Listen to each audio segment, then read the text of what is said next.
So hello everyone. So this is our second video of our revision series. Okay. Now today we will see these two topics, these two concepts, which is normal resident and domestic territory. Okay. So first is normal resident. In Hindi we call it Samanya Nivasi. See, citizen is different thing. Okay, and this resident is different thing. Okay, so normal resident is said to be one. See, there are two conditions which have to be fulfilled if you are to be called normal resident of a country. Okay, there are two conditions which must be fulfilled if the person is to be called normal resident of that country. Okay, so the first condition is who ordinarily resides in the country concerned and whose center of economic interest lies in that country. So there are two conditions. First, who resides in the country, okay, for more than 1 year. Okay, who resides in a country for more than 1 year and whose economic interest lies in that country, means the person who is earning there, living there, spending money there, and he is living and he has been living more than 1 year. So that person will be called normal resident of a country. For example, if I am living in America, okay, if I am living in America or in any other country, Sri Lanka, okay, so if I have been there from more than 1 year, if I have been living there for more than 1 year and I'm earning there, I'm living there, I'm spending money there, then I'm the citizen of India. Okay, but I'm the normal resident of Sri Lanka. Okay, I will be the citizen of India, that's no doubt, but I will be called the normal resident of Sri Lanka if I've been living there for more than 1 year and I've been earning there, spending there. Okay, so these are the two conditions which must be fulfilled. Okay, economic interest means economic activities, means you're working there, you're spending money there. For example, here Indians working in foreign embassy in India. Okay, those Indians who are working in foreign embassy, ambassador for India in rest of the world. Okay, means there's an ambassador, okay, of India, and he stays, every country appoints an ambassador, okay, or a high commissioner, and or he or she goes to other country, okay, to resolve the diplomatic matters and all.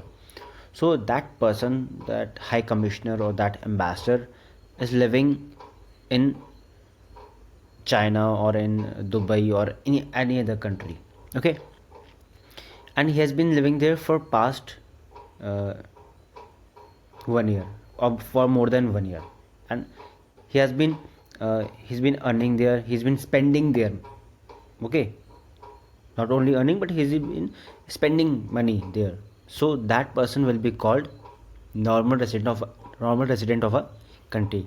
Here two exceptions are there: person who has been there for studies and for medical treatment. See, for studies, when you go abroad for your higher studies, you live there for more than 1 year. Okay, you live there for more than 1 year, but you don't earn money. Okay, you do not earn money. Okay, there is no economic interest. Okay, so you will not be called the normal resident. Okay, if you are living there, you are studying there, but you are earning also, okay, from past 1 year, then you will be called, you will be citizen of India, but you will be called the normal resident of that country in which you are living. And important thing, national income includes the income of normal residents. Okay, so if I am and that income is called NFIA, net factor income from abroad. Okay, if I am living in America for past more than 1 year, I've been earning there, okay, so I am the normal resident of America, but I am the citizen of India. So in India, my income will be included in the national income, as a part of NFIA, net factor income from abroad. Okay, now our second concept is domestic territory. It refers to economic territory, which refers to geographical territory administered by the government. Okay, means it is a particular area where which is administered by the government of another country. For example, you might have heard about or you might have seen about the US embassy, Pakistan embassy, Chinese embassy. Okay, recently the topic is, there's a hot topic, Canada. Okay, so Canadian embassy is in India. Okay, Indian embassy is in Canada. Okay, so these are the these represent to the another country. These represent the another country. Okay, like example, for example, Indian embassy is located abroad, is a part of domestic territory of India. Okay, so Indian embassy located in USA, so geographically it is in America, but when we say the domestic territory, it is in, it will be counted in the India's category. Okay, now like post offices located in abroad. There is a post office. There are many post offices which are located in abroad. There are Kendra Vidyalayas in Nepal and Russia. So those Kendra Vidyalayas are located geographically in other country, but the name associated with those KVs are of India. India's name is associated with those schools, those KVs. Okay, so those KVs will be counted in the domestic territory of India. See, you have to see the name of the country. Okay, you don't have to see in which place that country is located, that building or that place is located. If India's name is associated with a building or with a office which is located outside India, then it will be counted in the domestic territory of India. And if another country office is located in India, but the name associated with that office, that building is of another country, like for example, suppose there's a branch of Oxford University. Okay, uh, in India there's a branch, so that branch, that Oxford University is uh, associated with another country. That Oxford University, that branch of Oxford University is associated with the name of another country, but it is located in India. So geographically it is in India, but when we say about the domestic territory, it will be counted in the domestic territory of that country to which it is associated. Okay, likewise fishing boats, okay, operated by Indian fishermen in international waters. So if there is a fishing boat which is docked in the USA harbor, okay, USA port, there is a Indian boat, Indian ship which is docked in the American port.